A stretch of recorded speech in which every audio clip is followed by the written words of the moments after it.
यह सोचे, एक बार को सोचने पर मजबूर हो जाए सफलता कि इसके पास इसको छोड़ करके जाए कहां, कोई ऑप्शन नहीं इसको छोड़ के जाने के बाद। तो ऐसे ही मेहनत खूब करिए, जितना मेहनत करेंगे उतना ही सफल बनेंगे। तो आप सभी का वापस से दिशा एकेडमी में स्वागत है। मैं संतोष सर आपके बीच आज एक नया topic, prenatal development. Prenatal development का मतलब जन्म पूर्व विकास। हम अभी वृद्धि विकास के बारे में बात कर रहे हैं, बाल विकास की जो है वो सीरीज चल रही है पूरा। तो उसी सीरीज में हम पहले जन्म से पहले के क्या विकास है, जन्म के पहले विकास बच्चे के अंदर में शारीरिक रूप में कैसे होता है, तो वह उसके बारे में आज जानेंगे और उसके आधार पर ही आगे बढ़ेंगे। तो मेरी आप सभी से यह विनती है कि वीडियो को अंत तक देखिएगा, लाइक करिएगा, शेयर करिएगा, ज्यादा ज्यादा लोगों को पहुंचाइएगा। तो चलिए ज्यादा समय ना लेते हुए सीधे मुद्दे पर आते हैं। हम आज भी बोर्ड वर्क से ही चलेंगे, बोर्ड वर्क से ही चलेंगे। तो आप सभी लोगों को जहां कहीं अगर कोई समस्या आएगी तो हमसे जो है वो चैट बॉक्स में लिख करके हमसे जो है बताइएगा, हमको उससे हमसे शेयर करिएगा। चलिए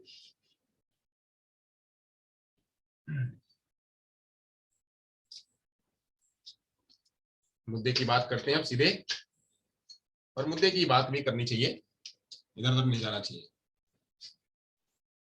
चलिए हम चैट बॉक्स भी ले लेते हैं साथ में। चैट बॉक्स में क्या चल रहा है? हाँ, ओके। तो जो है वो पहले विकास ही चल रही है, तो विकास जो है जन्म पूर्व से विकास क्या होता है, तो विकास के बारे में थोड़ी चर्चा कर लेते हैं। विकास ही तो आज इतने दिनों से विकास ही चल रहा है, विकास तो बोल के पी जा रहे हैं आप लोग। ओके, तो विकास चलते हैं। विकास क्या है? विकास मतलब एक सतत चलने वाली प्रक्रिया। विकास का जैसे ही हमारे मन में, मस्तिष्क में स्कीमा बने तो हमारे मन में यह होना चाहिए कि विकास मतलब क्या? विकास वह जो सतत चलती रहती है, जो अनवरत चलती रहती है, जन्म से लेकर के वृद्धावस्था तक यह चलते रहती है। तो ऐसे ही जो विकास है वह विकास बालक का शारीरिक विकास, जब बच्चे का शारीरिक विकास है, अगर बच्चा कोई है तो उस बच्चे का जो बालक है, उस बालक का शारीरिक विकास। कौन सा विकास? विकास हमने बहुत सारे पढ़े थे, उस विकास में मेन जानते हैं शारीरिक विकास।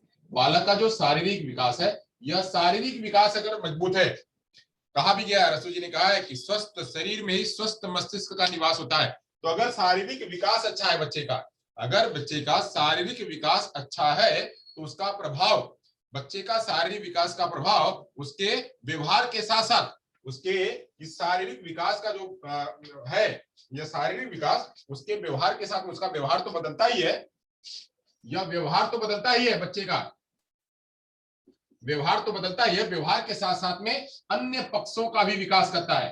अन्य पक्षों का भी, अन्य पक्ष क्या? तो जैसे उसका संवेगात्मक विकास, उसका मानसिक विकास, उसका जो है सामाजिक विकास, अन्य सारे विकासों पर, उसका मानसिक विकास अन्य विकासों पर भी उसके परिवर्तन करता है। यानी व्यवहार तो उसका बदलेगा ही, शरीर जितना अच्छा होगा, शरीर जितना स्वस्थ होगा तो उसका व्यवहार तो बदलेगा ही, बट व्यवहार बदलने के साथ साथ में और क्या बदलाव होगा? तो उसके अन्य पक्षों में भी बदलाव होगा। अन्य पक्ष कौन कौन से? तो कह सकते हैं कि वह जो है मानसिक विकास, वह संवेगात्मक विकास, वह संज्ञानात्मक विकास, वह शारीरिक, वह जो भाषा का विकास, इन सब जगहों पे बच्चे का शारीरिक विकास क्या है? प्रभाव छोड़ता है। इसलिए और क्या, शारीरिक विकास के अंतर्गत जो शारीरिक विकास है, इस शारीरिक विकास के अंतर्गत और क्या आते हैं? तो जो शारीरिक विकास है, यह शारीरिक विकास बनता कैसे? शारीरिक विकास जो है वह क्या होता है? तो शारीरिक विकास जो है, शारीरिक विकास के जरिए शरीर की रचना, वायुमंडल, यानी शरीर की रचना, शरीर की रचना, उसका वायुमंडल, वायुमंडल, आपने सुना होगा, कहा गया है क्षिति जल पावक गगन समीरा, पांच तत्व से बना शरीरा। यानी क्या कि क्षिति जल पावक गगन और हवा, इन सभी से मिलकर के शरीर बना। इसमें क्या? वायुमंडल, वायुमंडल और क्या? मांसपेशी, मांसपेशी और क्या? तो मांसपेशी के साथ साथ में और क्या? गामक तंत्र, गामक तंत्र और क्या? गामक तंत्र, गामक तंत्र के बाद और क्या? तो अंतःस्रावी तंत्र, अंतःस्रावी तंत्र, इन सभी से मिलकर के क्या है, शरीर का विकास होता है। शरीर की विकास के अंतर्गत क्या क्या आता है, तो शारीरिक विकास के अंदर क्या, अगर किसी व्यक्ति का शारीरिक विकास हुआ है तो उसके अंदर क्या क्या आएगा, तो उसके अंदर आएगा उसके अंतःस्रावी ग्रंथियां आएंगी, शरीर की रचना आएंगी, वायुमंडल होगा, मांसपेशी जो है गतियां होंगी और गामक तंत्र होगा। इन सभी को मिलकर के क्या है, शरीर का विकास होता है। तो शारीरिक विकास के अंतर्गत अंतःस्रावी ग्रंथियां, शारीरिक रचना, वायुमंडल, मांसपेशी, गामक तंत्र, ये सब आते हैं। चित्त जल पावक गगन समीरा, 5 तत्व से बना शरीरा, ये भी जो है वह शारीरिक विकास के तहत ही आते हैं। ओके, तो यहां तक आपने जान लिया। यह हो गया पहली बात, यह हो गई दूसरी बात। अब तीसरी बात की बात करते हैं। तीसरी बात जो है वह, तीसरी बात क्या है, तीसरी बात पर चलते हैं कि बालक के शरीर का विकास उसके मानसिक तथा सामाजिक विकास पर स्पष्ट प्रभाव डालता है। यानी अगर बच्चे का शारीरिक विकास है, तो शारीरिक विकास अगर बच्चे का है तो उसका प्रभाव कहाँ आएगा, शारीरिक विकास का प्रभाव, शारीरिक विकास का प्रभाव कहाँ होगा, तो प्रभाव कहाँ जाएगा, इसका प्रभाव कहाँ कहाँ पहुंचेगा, इसका प्रभाव जो है वह पहुंचेगा, इसका प्रभाव जो है वह पहुंचेगा मानसिक तथा सामाजिक विकास के ऊपर। जैसा शरीर का विकास होगा उसका मानसिक विकास तथा सामाजिक विकास उतना ही अच्छा होगा। यानी जितना समाज में कैसे जाएगा बच्चा, जब वह एकदम बिल्कुल स्वस्थ रहेगा। आप अगर बीमार हैं घर में बैठे हैं, तो घर में बैठे हैं तो क्या होगा, घर में दिन भर बैठे सो रहे हैं, सोने से क्या होगा, कुछ नहीं होने वाला है। तो आप जब बाहर जाएंगे, लोगों से मिलेंगे, लोगों के साथ में बातें करेंगे, तब जाकर के आपका विकास होगा। तो ऐसे ही उसके लिए आपका स्वस्थ होना, आपका शारीरिक विकास भी होना जरूरी है। तो यह सामाजिक विकास तथा मानसिक विकास पर भी प्रभाव इसका होता है। सामाजिक विकास तथा मानसिक विकास पर भी इसका प्रभाव होता है। और क्या, शैक्षिक दृष्टि से भी इसका, और कहां पे, तो शैक्षिक दृष्टि से भी इसका जो है वह प्रभाव माना गया है। यानी अगर बच्चा स्वस्थ है, कहा गया स्वस्थ शरीर में ही स्वस्थ मस्तिष्क का निवास होता है। अगर बच्चा स्वस्थ है तो उसका जो है संज्ञान काम करेगा, उसका मस्तिष्क काम करेगा। जब उसका मस्तिष्क काम करेगा तो वह हर जगह पे आसानी से आ पाएगा, जा पाएगा। तथा गति एवं प्रकृति की दृष्टि से भी, अब गति और प्रकृति को जानेंगे। यहाँ पे मैं लिख देता हूं, गति और प्रकृति क्या है, गति एवं प्रकृति की दृष्टि से भी शारीरिक विकास जो है वह बहुत महत्वपूर्ण माना जाता है। शारीरिक विकास जो बहुत महत्वपूर्ण माना जाता है। तो गति मतलब क्या, चलने फिरने, उठने बैठने, वह दौड़ने, इस सब से तो वह जो है उतना फ्री रहेगा, वह जो है उतना फ्लेक्सिबल रहेगा, उसका शरीर रिजिड नहीं रहेगा। तो फ्लेक्सिबल रहेगा, रिजिड नहीं रहेगा, तो वह आसानी से हर कोई काम कर पाएगा और उसी हिसाब से उसकी जो है पहचान बनती है। प्रकृति उसी हिसाब से बनती है। कोई जो है बढ़िया कुश्तीबाज है तो उसको रेसलर कहते हैं, कोई जो है भारोत्तोलक है, भार उठाने वाला, तो उसको जो है उसी हिसाब से जानते हैं। कोई जो है रेसर है, दौड़ लगाता है तो उसको जो है उसी हिसाब से जानते हैं, उसकी प्रकृति वैसी। कोई जो है क्रिकेट खेलता है तो उसको उसी हिसाब जानते हैं, कोई बॉलिंग करता है तो उसको उसी हिसाब जानते हैं। जो जैसा जिसकी उसकी शरीर का विकास होता है, कोई अच्छा योग कर सकता है तो उसको उसके योगा के रूप में जानते हैं। तो ऐसे ही उसकी प्रकृति का जो है, गति और प्रकृति में भी शरीर के विकास का प्रभाव पड़ता है। प्रकृति मतलब क्या, पर्सनालिटी, नेचर, उसका नेचर क्या है, तो नेचर जो है, नेचर भी उसके शरीर के विकास पर ही जो है आधार पर निर्भर करता है। तो शरीर के विकास के आधार पर गति प्रकृति का प्रभाव मतलब के रूप में दिखाई पड़ता है, जो है वह सामाजिक विकास के रूप में शरीर दिखाई पड़ता है, और शैक्षिक दृष्टि से मानसिक विकास के रूप में भी शरीर का विकास जो है वह बहुत महत्वपूर्ण माना जाता है। तो ऐसे ही तो हमने बताया आपको, शरीर का विकास जो है, शारीरिक विकास यानी हम जब कोई भी बीजारोपण करते हैं, हम कोई भी एक छोटा सा दाना, गेहूं का दाना भी, अगर मटर का दाना भी डालते हैं, तो मटर का दाना, गेहूं का दाना हम बिल्कुल एकदम स्ट्रॉन्ग डालते हैं, जो कि बिल्कुल सुदृढ़ हो, और उससे जो अंकुरित निकलने वाला, उससे जो पेड़ का प्रस्फुटन होने वाला है वह भी आगे जाकर के बहुत अच्छा हो। तो ऐसे ही बीज जो जितना अच्छा होगा, जो बीज अच्छा होगा, उससे उसकी जो आगे की उसकी लाइफ साइकिल है, उसकी जो जर्नी है, जो पेड़ बनने वाला है, वह भी उतना ही सुदृढ़ होगा। तो ऐसे ही उस सुदृढ़ता में उसका जो पूरा बॉडी का स्ट्रक्चर बनेगा, शरीर का जो स्ट्रक्चर बनेगा, वह कैसा होगा, तो उसी आधार पे उसके बहुत सारे व्यवहार जो है वह प्रभावित करते हैं। तो व्यवहार प्रभावित करता है, अन्य सारे पक्ष जो है प्रभावित करते हैं, और वह जो है मानसिक विकास, शारीरिक दृष्टि, सामाजिक विकास और गति प्रकृति को भी जो शारीरिक विकास है वह प्रभावित करता है। तो शारीरिक विकास जो है इन जगहों पे प्रभावित करता है। तो आपने ये जाना। चलिए आगे चलते हैं।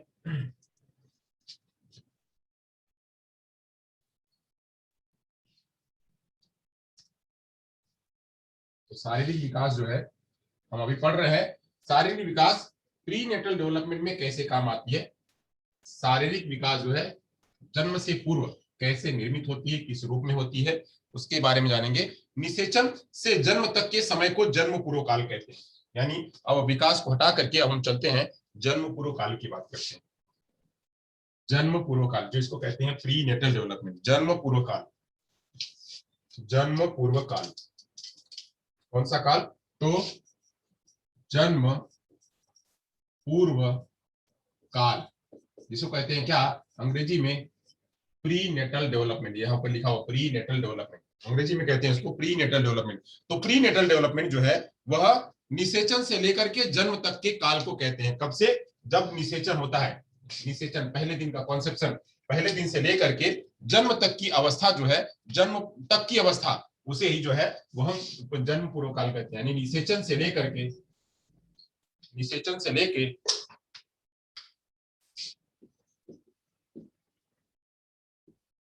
निषेचन से लेके जन्म तक की जो अवस्था होती है उसे ही कहते हैं जन्म पूर्व काल। यानी जन्म हो गया उसके बाद जो है वो अवस्था बदल जाएगी, इसे ही जन्म पूर्व काल भी कहा जाता है। इसे ही जो है जन्म पूर्व का विकास काल भी कहा जाता है। यानी जन्म से पहले क्या क्या विकास होते हैं उसे भी यही कहा जाता है। यानी निषेचन से लेकर के जन्म तक की अवस्था को जन्म पूर्व काल कहा जाता है। सामान्यतः जन्म पूर्व काल मैंने बताया हुआ था कि अब यह जन्म पूर्व काल जो है वह कितने दिन का होता है, इसका जो टाइम पीरियड होता है कितना होता है, तो कितना होता है जरा कोई बताए तो। मैंने बताया हुआ था जन्म पूर्व काल का पीरियड कितना होता है, कोई बताए तो। जन्म पूर्व काल का पीरियड चैट बॉक्स में लिख करके बताइएगा मुझे, जन्म पूर्व काल का पीरियड कितना होता है? 280 दिन। Very good very good very good, 280 दिन। इसको और क्या कहते हैं, और किसमें कहते हैं, और क्या कहते हैं? जन्म पूर्व काल और क्या कहते हैं इसको? 280 दिन के साथ साथ में और क्या? 280 दिन तो होता ही है, और क्या? हाँ वेरी गुड, 10 चंद्रमास। यानी 280 दिन, 280 दिन तथा 10 चंद्रमास, 10 चंद्रमास, 10 चंद्रमास भी इसको कहते हैं। यानी यह 280 दिन या 10 चंद्रमास अथवा या 9 कैलेंडर, 9 कैलेंडर, 9 कैलेंडर अथवा 9 कैलेंडर या 9 मास अथवा 40 सप्ताह, 40 सप्ताह भी इसका पीरियड जो है वह माना जाता है। 40 सप्ताह भी इसका पीरियड माना जाता है। तो ये जो है इसका मेन जो है 280 दिन या 280 दिन अथवा अथवा अथवा यही ये एक ही नाम है, एक ही चीजें हैं, इतने दिनों का जो उसका पीरियड माना जाता है। या फिर 9 कैलेंडर का मतलब क्या? 9 माह। 9 कैलेंडर का मतलब क्या? 9 माह। 40 सप्ताह, 40 सप्ताह, 10 चंद्रमास या 280 दिन, ये सभी एक ही बात है। अब यही जो ये जो है यह कुछ बच्चों में अंतर भी पाया जाता है। कुछ लोगों में, कुछ बच्चों में जो है इसका अंतर भी पाया। तो ये तो जो एक जो एक पहले से डिसाइडेड है कि इतना होता ही है, उसमें से कभी कभी कुछ बच्चों में 180 दिन, कुछ बच्चों में 180 दिन की भी देखी जाती है। यानी कभी कभी कुछ कंडीशन में 180 दिन भी देखा जाता है, 180 दिन में भी डिलीवरी हो जाती है। या कभी कभी ये देखा जाता है कि बच्चे जो है और आगे जाकर के बढ़ जाते हैं। हाँ 14 शुक्ल और कृष्ण पक्ष, सही बात है, 14 दिन का शुक्ल पक्ष और कृष्ण पक्ष। तो कुछ बच्चों में 180 दिन भी देखा जाता है, तो कुछ बच्चों में 334 दिन के भी, 334 दिन के भी प्रमाण मिल चुके हैं। ये प्रमाण मिल चुके हैं कि यानी यह भी इतने दिन में भी पैदा बच्चे हुए हैं, 334 दिनों तक भी। तो ऐसे ये तो जो है वो प्रमाणिक है कि इतना होता ही है। और यह कभी कभी कुछ कम और कुछ ज्यादा भी देखने को मिलता है जन्म पूर्व काल के। तो जन्म पूर्व काल जो है वो 280 दिन, 10 चंद्रमास, 9 कैलेंडर, 40 सप्ताह ये होता है। और उसके अलावा कुछ बच्चे पहले पैदा हो जाते हैं तो 180 दिन में भी पैदा हो जाते हैं, और कुछ बच्चे जो है वह 334 दिन में भी पैदा होते हैं। तो इसके उदाहरण भी मिल चुके हैं। चलिए अब आगे बात करते हैं। यहां तक अगर समझ में आ गया हो तो आगे चलते हैं। जन्म पूर्व काल के लगभग 280 दिनों में निषेचित अंड का आकार, अब ये जो 280 दिन है,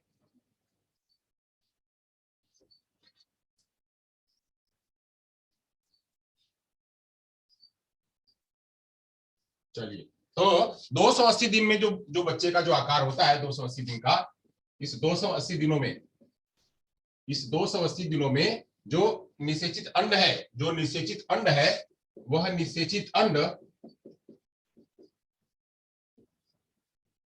निषेचित अंड 280 दिनों में 280 दिनों में वह लगभग जो है इसका 280 दिनों में वह 50,000 गुना किसका, इस निषेचित अंड का यह 50,000 गुना हो जाता है। 50,000 क्या गुना हो जाता है, यानी इसका निषेचित अंड का 50,000 गुना, जितना वह निषेचित अंड होगा उसका जो है 50,000 गुना लगभग हो जाता है। तो यह भी इसका फैक्ट है कि जो जन्म के समय में जो निषेचित अंड होता है, जितना भी उसका भार हो उस भार का 50,000 गुना जन्म तक हो जो है वह हो जाता है। यानी जब वो पूरा भ्रूण जो है वो पूरा बन जाता है, बच्चे के रूप में जब निर्माण हो जाता है, उस समय तक जो उसकी अवस्था होती है, जो उसका भार होता है वह कितना होता है, 50,000 गुना। इसके भार में जो ये भार है, जब 280 दिन तो मैं हटा देता हूं, आपको पता हो गया, जो इसका भार है निषेचित अंड का जो भार है, ये भार 1 ग्राम निषेचित अंड का भार 1 ग्राम के यानी 1 ग्राम का 50,000वां भाग, 1 ग्राम का 50,000वां भाग से बढ़कर, यानी वो जब अंड होता है तो अंड का भार कितना होता है, 1 ग्राम का भी 50,000, यानी इतना भाग होता है, उससे बढ़ के आगे जब वो परिपक्व हो जाता है, से बढ़कर कितना हो जाता है, लगभग 3.5 किलो, 3.5 केजी हो जाता है। कितना हो जाता है, यानी 1 ग्राम, पहले तो इतना ही भार था और ये इतना गुना हो जाता है, इतना भार था इतना गुना हो जाता है, और उससे बढ़कर जो कुल का कुल बन जाता है, जो बच्चा जब पूरा निर्मित हो जाता है तो कितना हो जाता है, 3.5 किलो तक का हो जाता है। अब इसका भार जन्म के समय तक लगभग 10 अरब गुना हो जाता है, यानी कितना हो जाता है, 10 अरब गुना हो जाता है। तो ऐसे ये 3.5 किलो जो इसका शुरू का भार था, उस भार का जब 3.5 किलो बन जाता है तो लगभग उस समय में 10 अरब गुना हो जाता है। पहले तो कब था, वह खाली 5,000 गुना था, यानी ये इतना था। अब इतना जब ये यहां पहुंच गया तो भार कितना हो गया, 10 अरब गुना बन गया। यानी बच्चे का जब निषेचित अंड होता है तो यह इतना होता है, और उससे बढ़कर के जो है वह इतना हो जाता है, तो यह जो कुल मिला करके उसका 10 अरब गुना बन जाता है। तो यह भी देखा हो जाता है। यानी एक फैक्ट तो आपके लिए ये हो गया कि जो बच्चे का जो जन्म है, निषेचित अंड का जो भार है वो इतना होता है, इतने से बढ़कर के वह इतना बन जाता है। अब यह जब इतना बन जाता है तो उसी को कहते हैं इस पूरे भार का यह 10 अरब गुना जो है हो जाता है। ओके, चलिए यहां तक हो गया आपको, आगे चलते हैं, अगला फैक्ट की बात करते हैं। अब जो यह जन्म पूर्व काल को हमने जो है आपको बताया हुआ था, इसके बारे में चर्चा तो हमने चला दी हुई है, बहुत चर्चा चलाने की जरूरत नहीं, इसको हम स्किप करेंगे, बस ऐसे ही खाली ओवरव्यू देते हैं। इसके जो 4 भाग है, जो जन्म पूर्व काल है, इसके कुल 4 भाग है। 4 भाग आपको मैंने बताए हुए थे, 1 भाग, 2 भाग, 3 भाग, 4 भाग। जरा चैट बॉक्स में लिख दीजिए फटाफट, चारों भाग को चैट बॉक्स में लिख दीजिए, चारों भागों को चैट बॉक्स में लिख दीजिए फटाफट, चारों भागों को चैट बॉक्स में लिख दीजिए। पहला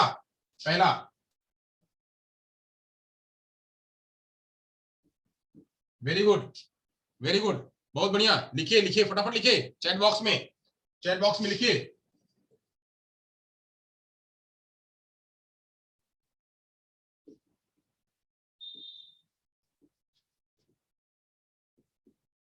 लिखिए। हाँ शाबाश, कॉन्सेप्शन ओवम एम्ब्रियो और फीटस, सही बात है। ये जो है वह 4 अवस्थाएं यहाँ पे हैं, 4 अवस्थाएं जो है यहाँ पे हैं। बहुत बढ़िया, कॉन्सेप्शन ओवम एम्ब्रियो फीटस, ये 4 अवस्थाएं जो है जन्म पूर्व काल की हैं। तो एक को कहते हैं गर्भावस्था, एक को कहते हैं डिंबावस्था, एक को कहते हैं पिंडावस्था, एक को कहते हैं भ्रूणावस्था। तो इन सभी की अवस्थाएं और समय मैंने आपको चर्चा कर दी हुई थी, बता दिया हुआ था। अब हम इसी में एक एक की चर्चा करेंगे, कि जो कॉन्सेप्शन है वो क्या होता है, और जो ओवम है वो क्या होता है, कॉन्सेप्शन क्या होता है, ओवम क्या होता है, एम्ब्रियो क्या होता है, फीटस क्या होता है, इसके बारे में मैं चर्चा करूंगा। इसका भार वो सब मैंने बता दिया हुआ था कि जब कॉन्सेप्शन होता है तो उसका वो जो कितने समय का होता है, जो ओवम होता है तो कितने दिन का होता है, एम्ब्रियो होता है वो कितने दिन का होता है, सब मैंने चर्चा चलाई हुई थी, बताया हुआ था थोड़ा सा। अब हम एक एक की बात करेंगे, एक एक की कॉन्सेप्शन की बात करेंगे। जो कॉन्सेप्शन है, जब पहले दिन का कॉन्सेप्शन होता है तो वह कैसा होता है।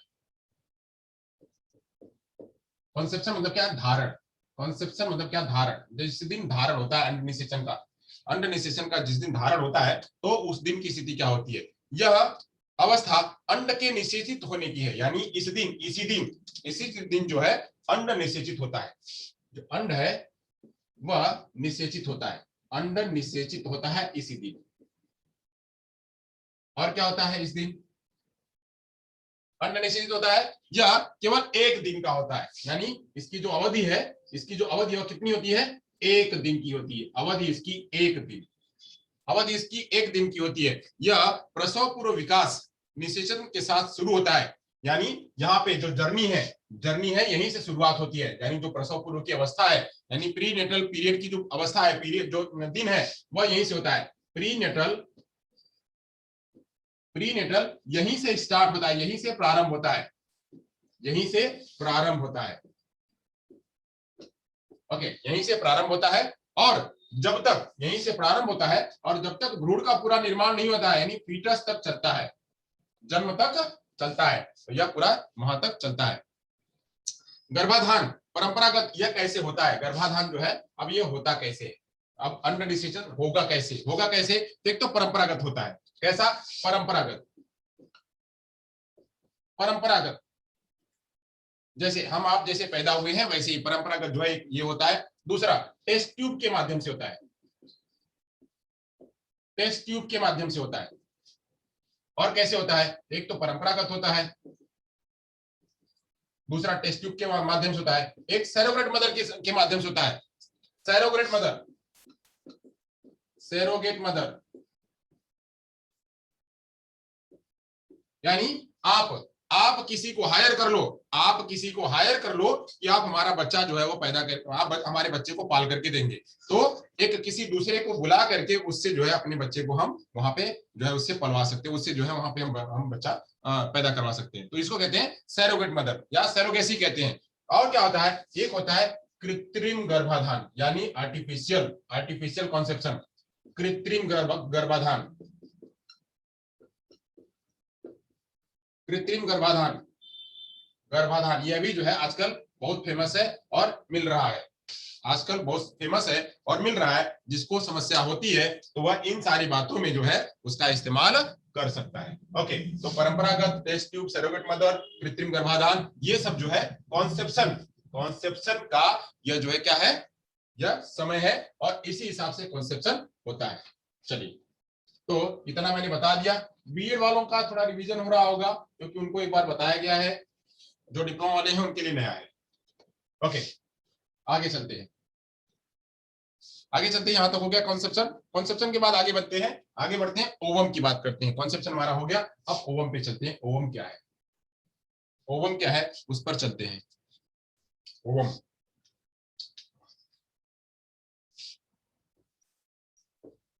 ओवम क्या है, ओवम को हिंदी में कहते हैं, ओवम को जो है हिंदी में कहते हैं डिंबावस्था। कॉन्सेप्शन को कहते थे गर्भावस्था, इसको कहते हैं डिंबावस्था। ओवम को हिंदी में कहते हैं डिंबावस्था। डिंबावस्था जो है गर्भ स्थिति अवधारण के समय से 2 सप्ताह तक चलती है, यानी इसका जो पीरियड है वह पीरियड क्या माना जाता है, इसका जो पीरियड है, इसका समय जो है वह कॉन्सेप्शन से लेकर के 2 सप्ताह तक जो है यह चलता है। कॉन्सेप्शन से लेकर के 2 सप्ताह तक डिंबावस्था जो है वह चलता है। कब, कॉन्सेप्शन से लेकर के 2 सप्ताह तक जो है इसकी अवस्था वह चलती है। अब यहाँ पे क्या होता है, निषेचित अंड, यहाँ पे निषेचित अंड बाहर के लगभग से, यहाँ पे अब जो यह है अंड जो है, यानी निषेचित अंड, जो निषेचित अंड है उसे, इसको निषेचित अंड को बाहर से खाना, बाहर से भोजन या बाहर से व्यवस्था, बाहर से भोजन बिल्कुल न के बराबर मिलता है। अब तो वह अंदर हो गया है, माँ के गर्भ में पहुंच गया है, यानी अभी वो मतलब अभी गर्भ में नहीं पहुंचा है, अभी तो दिल्ली में पहुंचा है, वहां भी फ्लोट कर रहा है, वहां घूम रहा है, तो वहां पे उस फ्लोटिंग के दौरान उसे कोई खाना नहीं मिलता। अंड को बाहर से कोई खाना या भोजन नहीं मिलता है, यानी अभी तक वह इन 2 सप्ताह में वह खाली घूमते रहता है। और घूमेगा तो जीवित कैसे रहेगा, घूमेगा तो जीवित कैसे रहेगा। चलिए मैं एक एग्जांपल आपको बताता हूं, वो कैसे घूमेगा और कैसे जीवित रहेगा। तो जीवित रहेगा, सपोज करिए कि एक जो है, एक गेहूं का बीज है, अब गेहूं का बीज जो है आपने खेत में डाला, आपने खेत में उसको डाला, खेत में बोया, तो खेत में बोया तो क्या हुआ, तुरंत का तुरंत जो है उसमें से बीज निकलने लगता है। कभी कभी क्या होता है, खेत में बोने से पहले जब तक उसका हवा पानी सब नहीं मिलेगा तब तक उसका जो है वहां से अंकुरण नहीं होता है, कभी कभी खेत में वह अंदर ना जा करके, जमीन के अंदर ना जा करके जमीन के ऊपर ही रहता है, तो कुछ दिनों तक वहां से जमीन से जब तक नमी ऊपर नहीं आती है तब तक उसके अंदर अंकुरण नहीं आता है।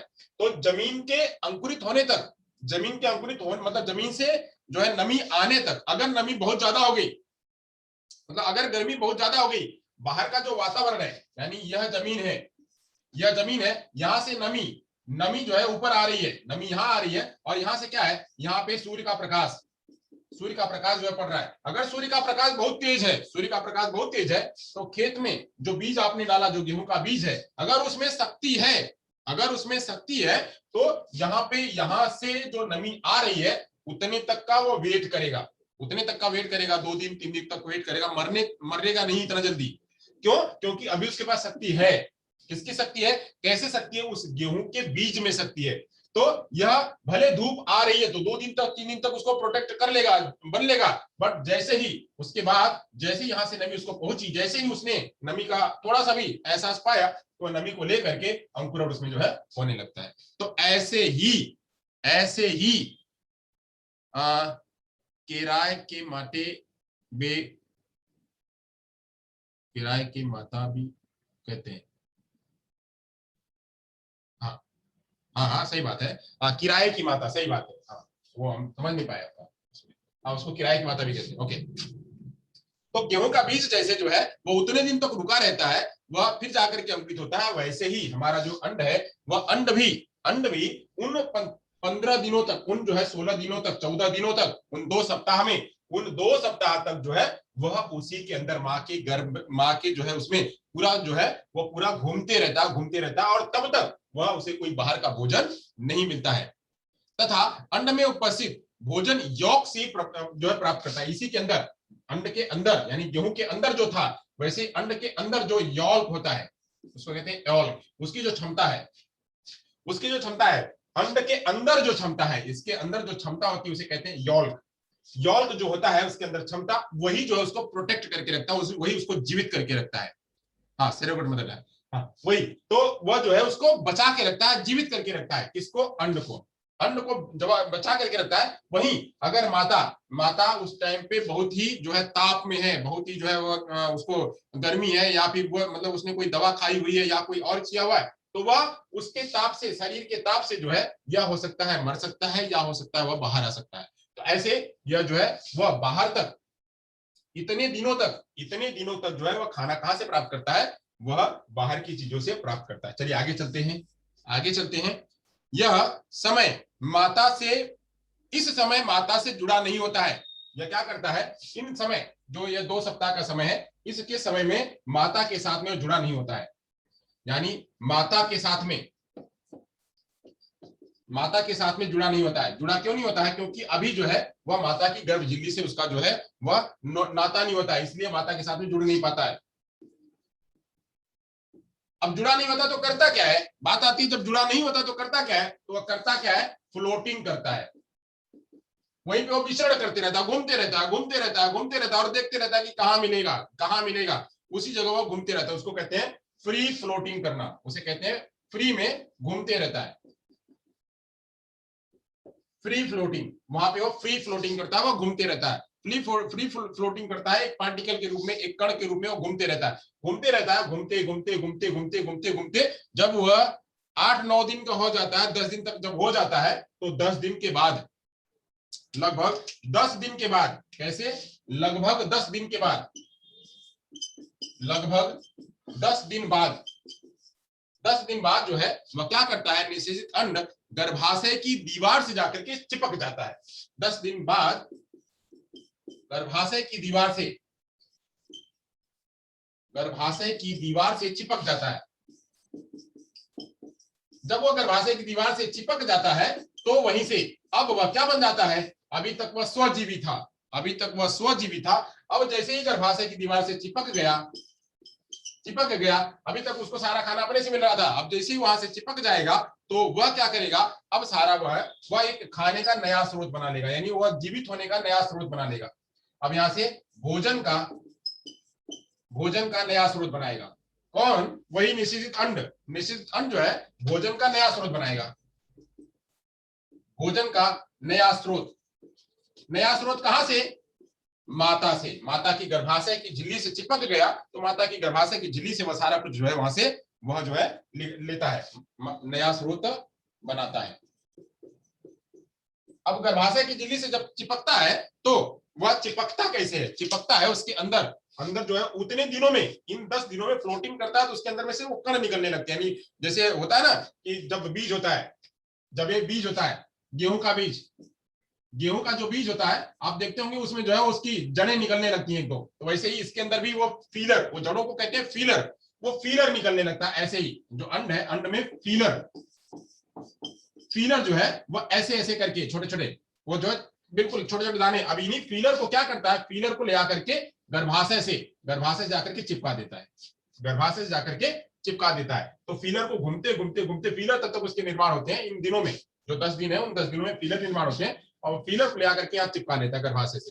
तो जब गर्भाशय से चिपका लेता है तो वहीं से रक्त नलिकाओं से अपना संबंध जोड़ लेता है। यानी यह जो गर्भाशय है, यह गर्भाशय में कुछ ब्लड वेसल्स होते हैं। क्या होते हैं, blood vessels, blood vessels, blood vessels होते हैं। अब इन्हीं ब्लड वेसल्स से जो इसके अंदर, जैसे हमारे यहाँ नस होती है ना, नसों में अब काटे तो थोड़ा सा निकलने लगेगा, तो इसे उसमें भी ब्लड वेसल्स होते हैं, उन्हीं में जाकर के चिपका लेता है। चिपका लेता है तो ब्लड वेसल से अब उसको ऑक्सीजन, उसको खाना पानी सब कुछ जो है मिलने लगता है। तो अब यहीं से जो है वह क्या होता है, भोजन का अपना नया स्रोत बना लेता है। तो जब भोजन का नया स्रोत बना लेता है और अब जो है यह अंड, यह निषेचित अंड जो है अब इस गर्भाशय की झिल्ली में जब चिपक जाता है तो यहीं से क्या होता है, यह गर्भाशय में जो है उसका इम्प्लांटेशन, आरोपण हो जाता है। यानी इसी को कहते हैं, जब यहाँ चिपका, इसी को कहते हैं निषेचन का आरोपण होना, निषेचित अंड का आरोपण होना, यानी इम्प्लांट हो गया, आरोपण होना। यानी अब जैसे ही इसमें चिपक गया, यहां से वह जो है भोजन पाने लगा, तब इसका इम्प्लांटेशन हो गया। अब इम्प्लांटेशन हो गया तब इसकी प्रक्रिया जो है वह परजीवी के रूप में होने लगती है। किसके रूप में होने लगती है, परजीवी के रूप में इसकी प्रक्रिया होने लगती है। आरोपण होने के बाद ये अगर हो गया हो तो हम आगे बढ़े, ये हो गया हो तो आगे बढ़े। आरोपण होने के बाद अब यह परजीवी बन जाता है। जैसे ही आरोपण हो जाता है तो यह जो है क्या बन जाता है, परजीवी बन जाता है। परजीवी मतलब अब वो कहां से ले रहा है, तो वह जो ब्लड वेसल्स है, ब्लड वेसल से सारा खाना जो है वह माता से लेता है। माता जो भी खाना खाती है, जो भी पति, उसके यहाँ से ऑक्सीजन, उसके यहाँ से ब्लड, ये सब जो है ले करके जितना उसको चाहिए उतना वह ले करके अब जीवित होने लगता है। अच्छा, अब इस अवस्था में कोषों का विभाजन होता है। यानी इसी अवस्था में अब जैसे वो आगे बढ़ता है तो आगे जो है इसमें कोषों का विभाजन, यानी उसके अंदर जो जो भी कुछ बनने हैं उनका जो है वह बंटवारा होने लगता है। कोषों का विभाजन भी इसी अवस्था में होता है, कोषों का विभाजन होने लगता है। अब जाइगोट या संचित डिंब महत्वपूर्ण परिवर्तन होने लगते हैं। जो उसमें है, जो जाइगोट है उस जाइगोट में और या जो निश्चित अंड है उसमें जो है निश्चित परिवर्तन होने लगते हैं, वो उसी आकार में जो है वह रहने लगता है।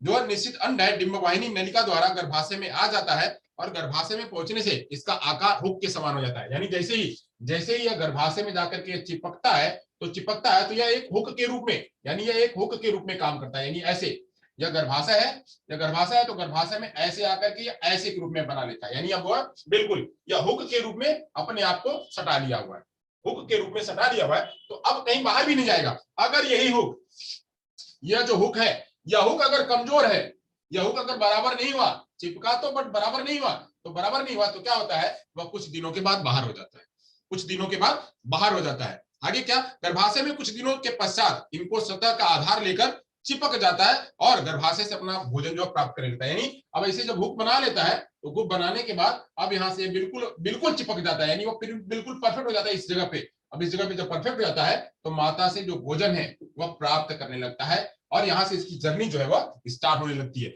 अगर यही नहीं होता है, हुक अगर नहीं हुआ तो क्या होता है, अगर हुक के रूप में नहीं बना तो क्या होता है, यही जो डिंबावस्था है, ये डिंबावस्था उसके बाद 3 कारणों से महत्वपूर्ण मानी जाती है। डिंबावस्था जो है वो 3 कारणों से महत्वपूर्ण जाने लगती है। यानी कि अगर हुक नहीं हुआ तो क्या होगा, हुक हो गया तो क्या हुआ, और वह फ्लोटिंग करता ही रह गया तो क्या होगा। यानी अब यह हुक नहीं बना, जो निषेचित अंड है वह किस किस कारणों से क्या क्या होता है, तो उसके 3 कारण जो है महत्वपूर्ण माने जाते हैं। तो पहला कारण जो है, इसके 3 कारण है। 3 कारण में पहला कारण जो है वह कहता है कि निषेचित अंड गर्भाशय से आरोपित होने से पूर्व ही निष्क्रिय हो सकता है। यानी अब वह 10 दिनों में, मैंने कहा था कि यह यहाँ पे गेहूं का भी मैंने एक एग्जांपल बताया हुआ था। गेहूं जो है अगर ऊपर से सूर्य की किरणें अगर बहुत है, इसको आ रही हैं, तो यहाँ से नमी मिलने से पहले ही यह मर सकता है। जो गेहूं का अंड है, जो गेहूं का जो बीज है, वह गेहूं का बीज जो है वह मर सकता है। ऐसे ही अगर इसको समय से मिल गया तो यह क्या होगा, यह इससे अपना संबंध ले लेगा, फिर उसके बाद जो है सूर्य की किरणें कितनी भी आती हैं उसको कोई फर्क नहीं पड़ने वाला, और उसको फायदा होगा। सूर्य की किरणें से और उसको फायदा होगा, तो उससे वो कोई नुकसान नहीं होगा। बट अगर यहाँ से जैसे इसको नमी नहीं मिली, यानी यहाँ से अगर जुड़ाव अपना नहीं पाया, यहाँ से अगर इसकी जो जड़ें, इसका जो वो है, वो अगर फीलर अगर इसके साथ में जुड़ी नहीं तो क्या होगा, ये यहीं पे मर जाएगा। तो सेम कंडीशन हमारे बीज के साथ में भी होती है, हमारे अंड के साथ में भी होती है, हमारे निषेचित अंड के साथ में भी होती है। तो क्या होती है कि 10 दिन फ्लोटिंग करते हुए, 10 दिन फ्लोटिंग करते हुए हो सकता है कि इन्हीं 10 दिनों में वह जो है वह डेड हो जाए। इन्हीं 10 दिनों में वह डेड हो जाए। यानी डेड हो जाए का मतलब क्या, वह निष्क्रिय हो जाए। इन्हीं 10 दिनों में घूमते वह फीलर में जाकर के चिपके ना पाए। 10 दिनों में जो हमारा ये गर्भाशय है, गर्भाशय की झिल्ली से जो है वह फीलर के रूप में वह चिपके ना पाए, चिपक ना पाए, तो क्या हो जाएगा, डेड हो जाएगा। तो डेड हो जाएगा। एक कंडीशन तो इसकी ये होती है कि वो डेड हो सकता है, निष्क्रिय हो सकता है। दूसरी कंडीशन क्या होती है, आरोपण जो है, आरोपण गलत तरीके से हो सकता है। यानी जो इम्प्लांटेशन है वह गलत तरीके से हो सकता है, आरोपण गलत तरीके से हो सकता है।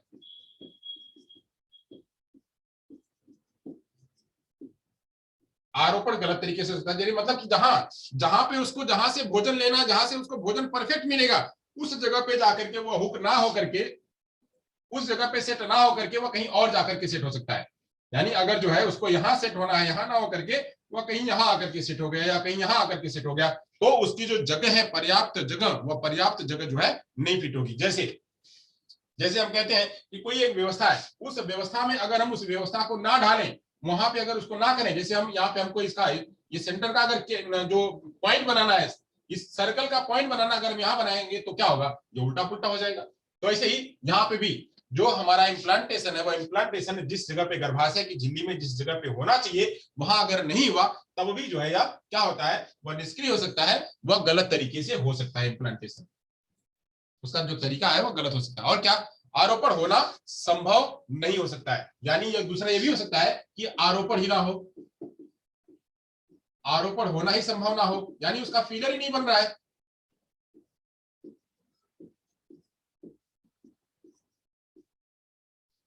आरोपण होना ही संभव है, यानी इम्प्लांटेशन ही ना हो। कि पहला तो इसमें ये जो है 10 दिन की फ्लोटिंग करते करते करते निष्क्रिय हो सकता है, पहली कंडीशन बन सकती है। दूसरी कंडीशन में क्या आरोपण जो है गलत तरीके से हो सकता है, या तीसरी कंडीशन में या आरोपण या बहुत घुमा, यहाँ भी घुसने की कोशिश करी, यहाँ भी घुसने की कोशिश करी, यहाँ भी घुसने की कोशिश करी, सब जगह घुसने की कोशिश करी, बट घुस ही नहीं पाया, घुस नहीं पाया। भले यहाँ जीवित था, घुस नहीं पाया, और ऐसा हुआ कि अगला पीरियड आने तक जो है यह जो है बाहर हो गया। तो बाहर हो गया, तो ऐसी जो है वह कंडीशन यहाँ पे क्या होती है, निकल करके आती है। ओके, तो चलिए ये जो है इस मामले में, इस रूप में लेकर के जो है क्या, यह महत्वपूर्ण है। कौन सी अवस्था, डिंबावस्था। तो डिंबावस्था हो गया हमारा। अब आगे चलते हैं, अगली वाली जो हमारी अवस्था है वह है एम्ब्रियो। अगली वाली जो अवस्था है वह एम्ब्रियो है, जो कि तीसरी अवस्था है, तीसरी अवस्था है, और सबसे महत्वपूर्ण अवस्था है, और बहुत ही रैपिडली होती है, इसमें बहुत ही रैपिड होता है, बहुत तेजी से होता है, बहुत तेजी से होता है। तो एम्ब्रियो, अब आगे की बात करते हैं। एम्ब्रियो, एम्ब्रियो अवस्था, जो एम्ब्रियो अवस्था है, एम्ब्रियो अवस्था को कहते हैं क्या, पिंडावस्था, पिंडावस्था। एम्ब्रियो अवस्था को कहते हैं पिंडावस्था। अब वो पिंडावस्था जो है, यह पिंडावस्था कहां से कहां तक चलती है, यानी 2 सप्ताह से लेकर के 2 सप्ताह से लेकर के 2 सप्ताह से लेकर के यह कहां तक चलती है, यह कहां तक चलती है, यह 8वें सप्ताह तक चलती है। यानी 2 सप्ताह खत्म हो गया, 2 सप्ताह नहीं, 2 सप्ताह खत्म हो गया, तीसरा सप्ताह, तीसरे सप्ताह से लेकर के 8वें सप्ताह तक, 8वें सप्ताह तक यह जो पीरियड चलता है, 8वें सप्ताह तक पीरियड चलता है। तो यानी 8वें सप्ताह का मतलब क्या, 13वां दिन, 13वां दिन या 14वां दिन, या कहेंगे 15वां दिन भी माना जाता है। वहां से लेकर के यह कुल मिलाकर के 13वें 14वें दिन से लेकर के यह 56 दिन तक चलता है। कितने दिन तक, 56 दिन तक चलता है। 13वें 14वें दिन से लेकर के 56 दिन तक की अवस्था चलती है। अब जो 56 दिन की अवस्था चलती है, इसी को एक स्टेज कहते हैं, इसी को कहते हैं क्या, कार्नेगी स्टेज। क्या कहते हैं, कार्नेगी स्टेज, कार्नेगी स्टेज, इसी को कहते हैं क्या, कार्नेगी स्टेज। यानी जो 14 दिन से 56 दिन तक की अवस्था चलती है, इसी को हम जो कहते हैं कार्नेगी स्टेज। यानी 3 सप्ताह से जो 8वें सप्ताह तक की जो पूरी प्रक्रिया चलती है, जिसमें बहुत तेजी से विकास होता है, जिसमें सबसे पहले सिर का विकास होता है, जिसमें पहले सबसे पहले सिर का विकास होता है, फिर बाकी का विकास होता है, सिर बहुत बड़ा होता है। तो इस अवस्था में, इसी अवस्था को कहते हैं क्या, कार्नेगी स्टेज। लगभग 6 सप्ताह तक, लगभग 6 सप्ताह तक, यानी 3 4 5 मतलब 3 4 5 6 7 8 कुल मिला के 6 सप्ताह तक। कितने सप्ताह चलती है ये जो अवस्था है, कितने सप्ताह चलती है, 6 सप्ताह तक, 6 सप्ताह तक यह अवस्था जो है होती है, यह अवस्था होती है। ओके, 6 सप्ताह तक यह अवस्था होती है, सब याद रखिएगा, नोट करके रहिएगा।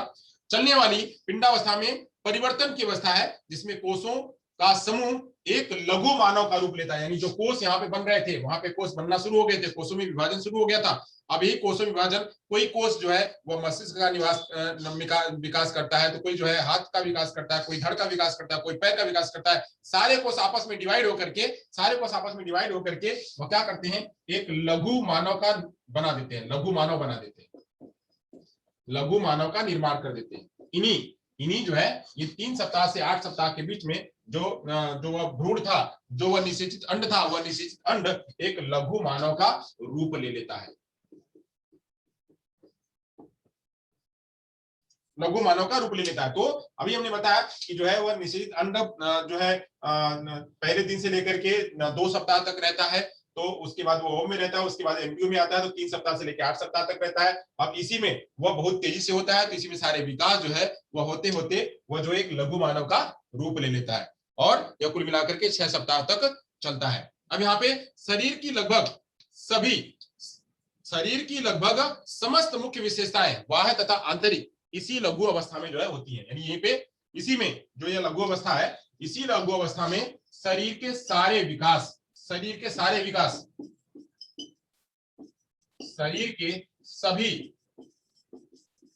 बाह्य तथा आंतरिक, शरीर के सभी बाह्य तथा आंतरिक जो है वह लक्षण दिखने लगते हैं। शरीर के सभी बाह्य तथा जो आंतरिक जो है, आंतरिक विकास, इसी में विकास परिलक्षित होने लगते हैं,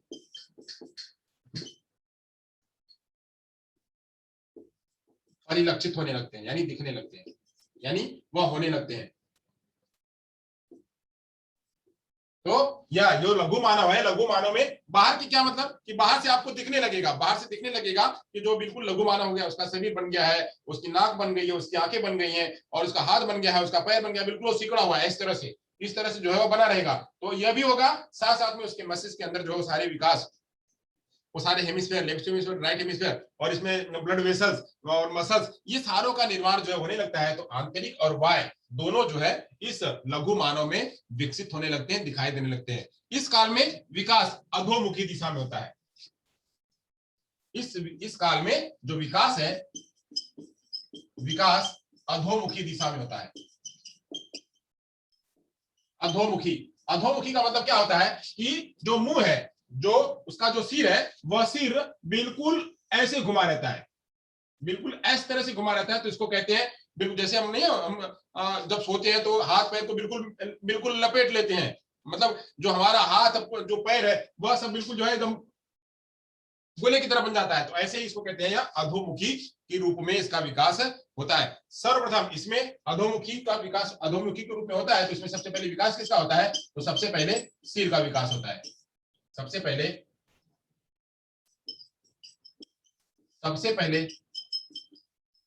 सिर का विकास, फिर धड़ का विकास। सबसे पहले सिर का विकास, फिर धड़ का विकास जो है वह होता है, और लास्ट में सबसे अंत में पैर का विकास होता है। सबसे पहले सिर का विकास, फिर धड़ का विकास, और सबसे लास्ट में जो है वह पैर का विकास होता है। कौन सी अवस्था में? इसी जो है वह पिंडावस्था में। तो पिंडावस्था में कभी कभी यह प्रश्न पूछा जाता है कि मनुष्य की जो प्रारंभिक अवस्था है, उस प्रारंभिक अवस्था में सबसे पहले विकास किसका होता है? तो सबसे पहले विकास होता है सिर का, पैर का, धड़ का, किसी का नहीं। तो ऐसे आपको जवाब यहाँ देना पड़ेगा कि सिर का विकास जो है वह होता है। चलिए यहां तक हो गया, अब आगे चलते हैं।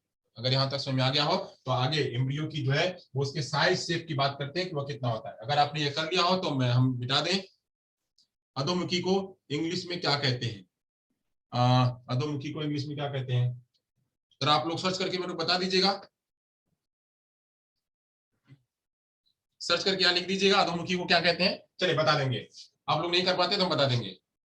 आगे चलते हैं। अगर ये आपने कर लिया है, तो जो है हम इसको आगे रब करें। हेलो सर, वहां लिख दीजिए। हो गया है तो मिटाएं। चलिए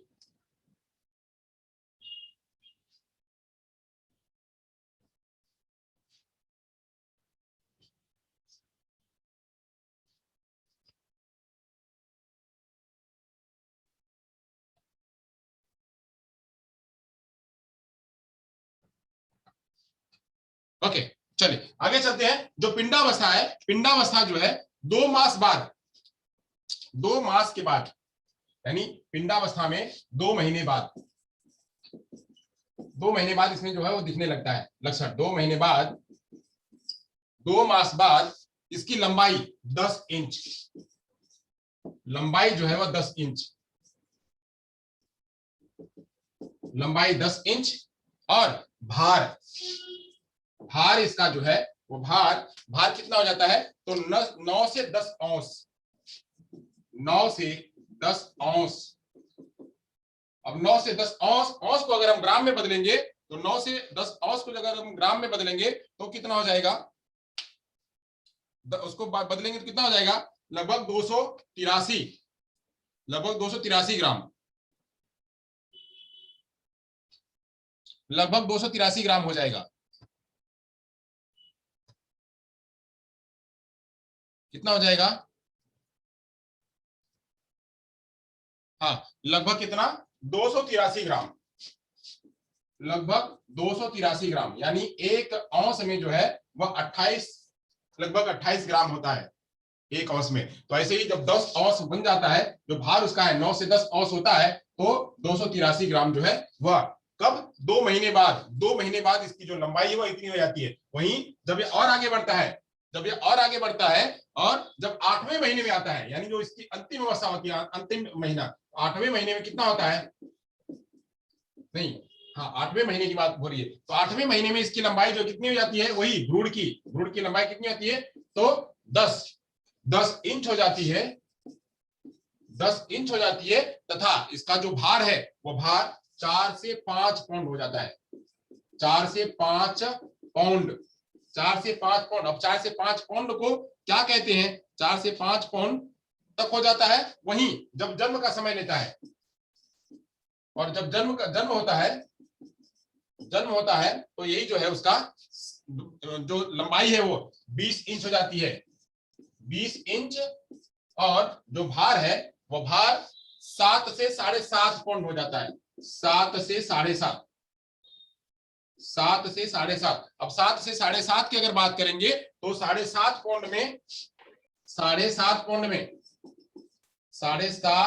में लगभग 3.4 किलोग्राम होते हैं। यानी वही जो हमने पहले बताया था कि जन्म के समय तक बच्चे का जो वजन है वह लगभग 3.5 किलोग्राम हो जाता है। तो वही यहाँ पे जब बच्चा शुरू में 2 महीने का होता है तो उसका जो लंबाई है, जो लंबाई उसकी 10 इंच होती है और जो वजन है उतना होता है। यहाँ भी लंबाई इतनी ही रहती है, जबकि वजन थोड़ा बढ़ जाता है, और जब बच्चा और बड़ा होता है तो उसकी लंबाई लगभग 20 इंच हो जाती है और उसका जो वजन है वह बढ़ जाता है। वो बढ़ जाता है, कितना हो जाता है? 3.4 किलोग्राम हो जाता है। ओके, चलिए यहां तक समझ में आ गया हो तो हम आगे चलें। यहां तक अगर समझ में आ गया हो तो हम आगे चलें, आगे चलते हैं, आगे की बात करते हैं। यहाँ पे हमने वजन बता दिया, इसका जो साइज बता दिया, ये हमने आपको बता दिया कि बच्चे का कितना वजन होता है और कितना इंच जो है वो बड़ा होता है। तो 10 इंच और 20 इंच। चलिए, इसमें एक गर्भ झिल्ली का विकास होता है। जब बच्चा यह पिंडावस्था में होता है तो पिंडावस्था में विकसित होते होते एक गर्भ झिल्ली का विकास होता है। एक गर्भ झिल्ली का विकास होता है जिसको सैक कहते हैं। गर्भ झिल्ली का विकास होता है। अब वह गर्भ झिल्ली का विकास जो होता है वह ओवल से जुड़ा होता है। ओवल, ओवल या गर्भ झिल्ली जो है वो ओवल से जुड़ी होती है। और ओवल को क्या कहते हैं अंग्रेजी में? प्लेसेंटा। प्लीसेंटा, ओवल प्लीसेंटा से जुड़ा हुआ होता है। अब इसमें जो गर्भ झिल्ली होती है, इस गर्भ झिल्ली में होता क्या है? तो इस गर्भ झिल्ली में एक तरल पदार्थ होता है। एक इस झिल्ली में एक तरल पदार्थ होता है। उस तरल पदार्थ का नाम होता है क्या? Amniotic fluid. उसको कहते हैं एमनियोटिक फ्लूइड।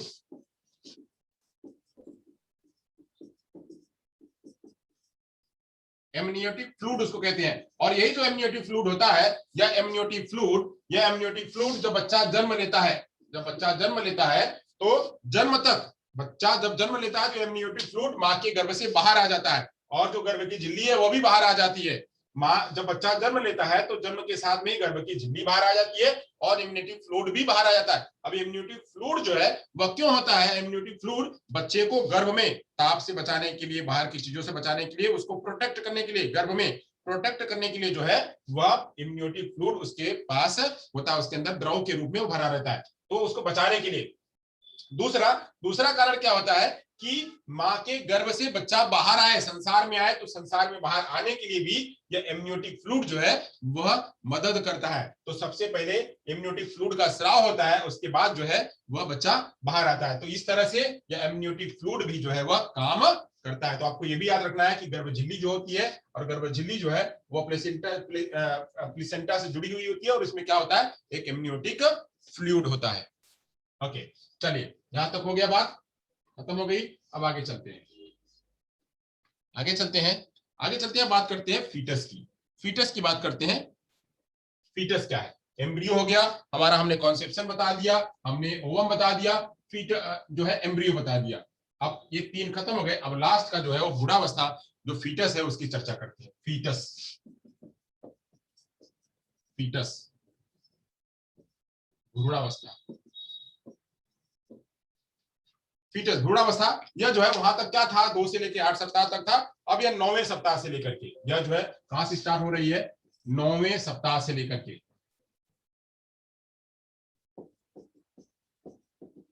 9वें सप्ताह से लेकर के जन्म तक, 9वें सप्ताह से जन्म तक, मतलब जन्म लेने तक, जन्म लेने तक जो है यह जो पीरियड होता है वह यहां तक चलता है। इसी को कहते हैं कि इसको फीटस या फीटल पीरियड भी कहते हैं, इसको फीटल पीरियड भी कहते हैं, फीटल पीरियड।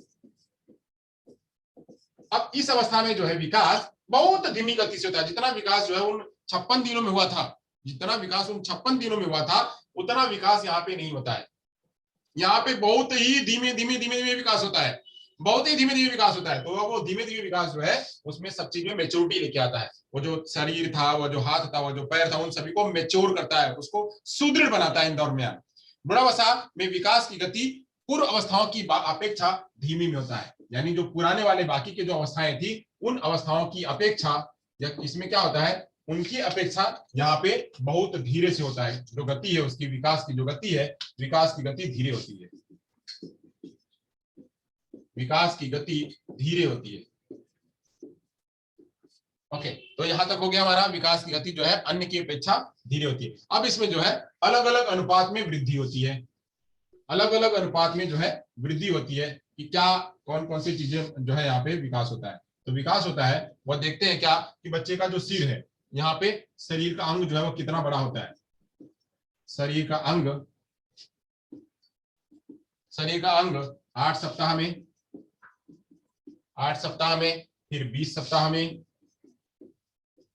और उसके बाद जो है वो 40 सप्ताह में। 8 सप्ताह में, 20 सप्ताह में और 40 सप्ताह में, यानी लास्ट का 40 सप्ताह है। तब तक होते होते कितना विकास होता है उसकी चर्चा करते हैं। आइए, कितना होता है, तो सबसे पहले सिर की बात करते हैं। सिर का विकास कितना होता है? 8 सप्ताह, 8 सप्ताह में। 8 सप्ताह में सिर का विकास कितना होता है? तो 45%, 45%, यानी 8 सप्ताह में इतना विकास हो जाता है। 8 सप्ताह में 45% विकास हो जाता है। वहीं जब धड़ की लंबाई है, जो धड़ है,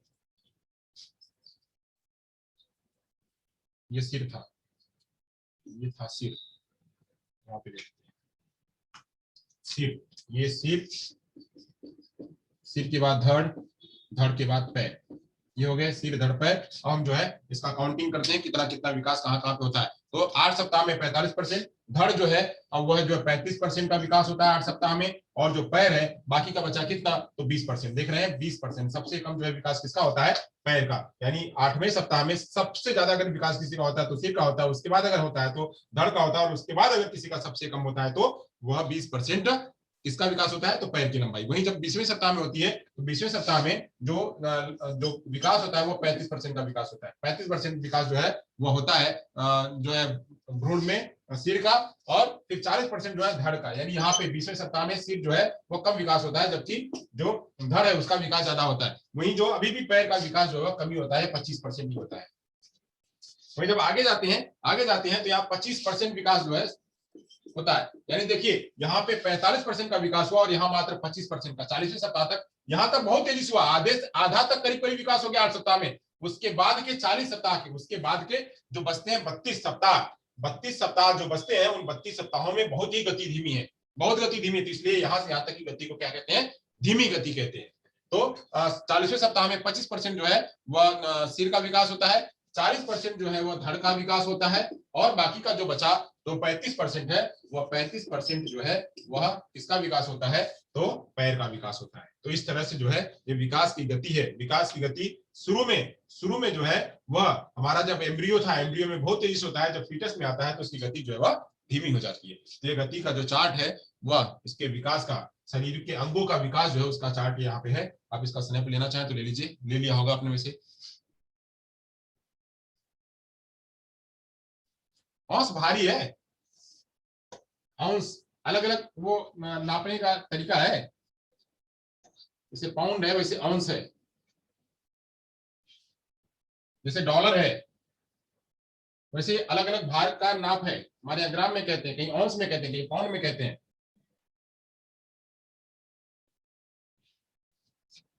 जैसे अपने यहाँ रुपया है, कहीं डॉलर है, तो ऐसे ही वो अलग अलग तरीका है भार को नापने का। ओके, अब आगे बात करते हैं। भ्रूणावस्था जो है या यह फीटस कुल 4 महीनों में महत्वपूर्ण होती है। 4 महीनों में, 4 महीने में महत्वपूर्ण क्या होती है? गर्भाधान के उपरांत 5 माह तक गर्भपात की संभावना रहती है। यानी अगर हमारा जो कॉन्सेप्शन हो गया और उसके बाद 5 महीने तक, यानी कॉन्सेप्शन से लेकर के 5 महीने तक, 5 महीने तक एबॉर्शन का, यानी गर्भपात का संभावना रहती है। यानी गर्भपात हो सकता है, यानी बनी रहती है, गर्भपात हो सकता है, ये उसकी संभावना बनी रहती है। कभी एक्सीडेंट हो गया या कहीं कुछ ताप हो गया ज्यादा या कुछ ज्यादा बीमारी हो गई तो उससे यह संभावना रहती है कि गर्भपात तो हो सकता है, उसकी संभावना जो है वो बनी रहती है। या तो इसीलिए माँ को बहुत ही संभाल करके रहना पड़ता है, और खान पान का उसका ध्यान रखना पड़ता है, सब चीज का उसको ध्यान रखना पड़ता है। दूसरी बात में जो कहा जाता है कि माता के गर्भ में बालक को मिल रहे वातावरण की प्रतिकूल परिस्थितियां, यानी जो वातावरण है माता के गर्भ में बच्चे का जो माता के गर्भ में बच्चे के लिए जो वातावरण है, बच्चे के लिए वातावरण कैसा है। यानी माँ हमेशा जो है वह टॉक्सिक दवाओं का सेवन करती है, नशीली दवाओं का सेवन करती है। तो जितना माँ सिगरेट पिएगी माँ जितना सिगरेट पिएगी उतना जो है वो बच्चे पर फोकस, उतना बच्चे को नुकसान करेगा। तो वह माता के गर्भ में वातावरण बच्चे का कैसा है, वो हमेशा गर्मी में रहता है, तो वो उसका सब कुछ असर जो है बच्चे पर पड़ेगा। और क्या, और जो है और बात है कि विकास की प्रक्रिया में उचित तालमेल न होने पर, यानी वही कि सिर का,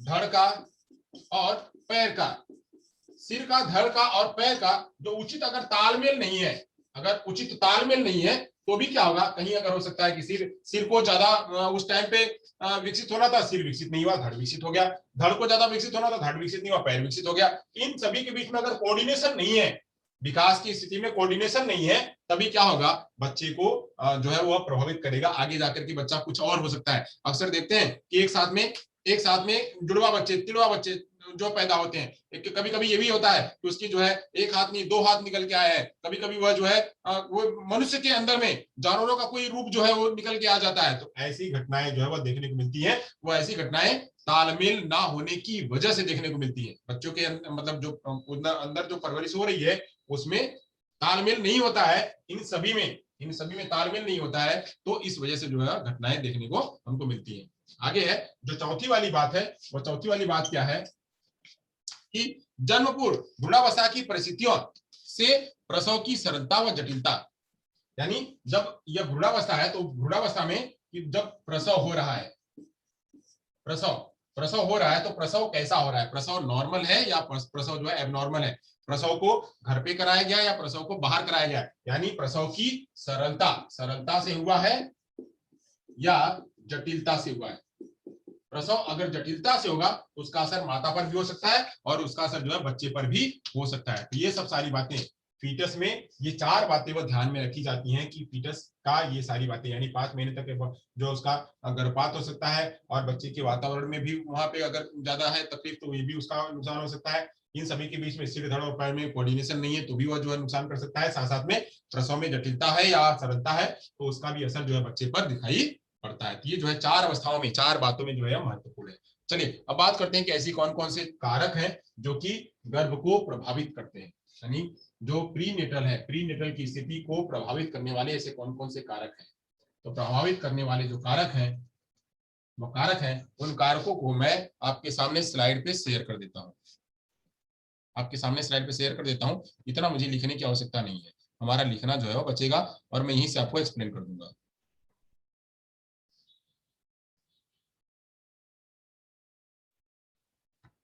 चलिए मैं आपको शेयर करता हूं, शेयर करके आप यहीं से देख लीजिए और मैं यहीं से एक्सप्लेन कर देता हूं, इतना लिखने में मेरा समय बचेगा।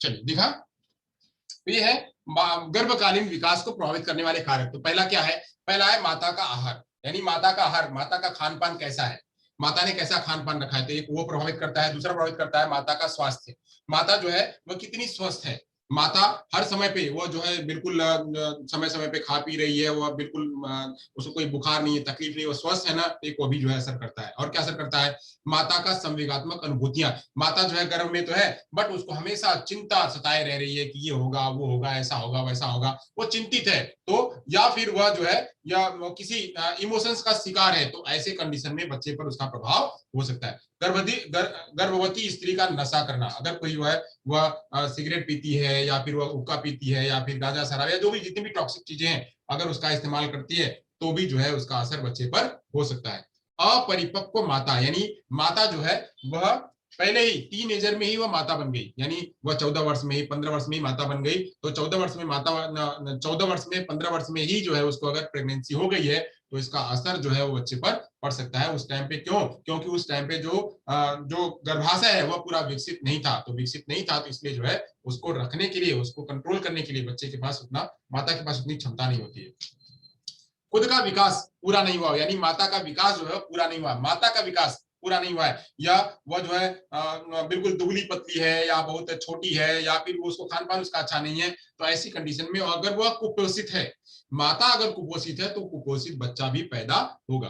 तो गर्भाशय का विकसित न होना, मैंने बताया कि अगर माता जो है वो पहले ही टीनेजर में ही अगर वो प्रेग्नेंट हो गई है तो क्या होगा कि जो है वह उसका असर, जो उसका गर्भाशय जो है वो पूरा विकसित नहीं होगा, तो बच्चे को वहां पे पालना आसान नहीं होगा। अप्रशिक्षित माँ, अप्रशिक्षित माँ, अगर माता जो है वो अप्रशिक्षित है, मतलब अप्रशिक्षित का मतलब क्या कि पहले से ही, अब एक बार माँ हो गई है तो फिर दिक्कत नहीं है, अगर वहां पे वो पहले ही पहली बार की पहली डिलीवरी है तो उस टाइम पे भी कॉम्प्लिकेंसी हो सकती है। उत्तरदायित्व को सीखा होना, यानी अगर वह सारी बातों को अगर सीखी है, वह हर बात को, कैसे क्या खाना, कैसे पीना है, कैसे बच्चे को पालना है, क्या क्या करना है, अगर सारी उत्तरदायित्वों को सीखा हुआ है तो उसका असर भी बच्चे पर पड़ता है कि वह जो है अच्छा काम, वो जो अच्छा बन सकती है। घरेलू हिंसा का शिकार होना, माता जो है हमेशा रोज जो है उसको चक्की करना पड़ता है, उसको जो है खाना करना पड़ता है, रोज उसके बाल खिंच जाते हैं, रोज लड़ाई होता है, रोज झगड़ा होता है, तो जो है वो घरेलू हिंसा रोज हो रही है उसकी। डोमेस्टिक वायलेंस जो है डेली हो रहा है, तो डेली होने पर उसका वायलेंस का जो असर है वो बच्चे पर हो सकता है। वंशानुक्रम का असर हो सकता है।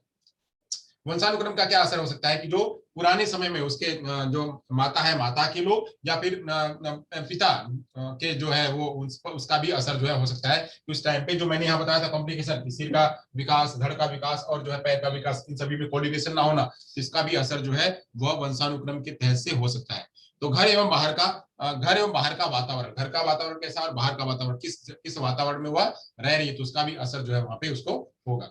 तो जैसे अक्सर लोग कहते हैं कि अब अपना नागासाकी और हिरोशिमा में वहां के जितने बच्चे पैदा होते सारे डिसेबल पैदा होते, तो क्यों होते हैं? क्योंकि वहां का वातावरण ही वैसा है, वहां पे जो है वो रेज इतनी सारी बढ़ गई थी कि परमाणु बम की गिरने की वजह से, कि वहां सारे बच्चे जो है वो डिसेबल ही पैदा होते थे, तो वो उसका कारण है। तो वातावरण घर का और बाहर का भी जो है प्रभावित करता है।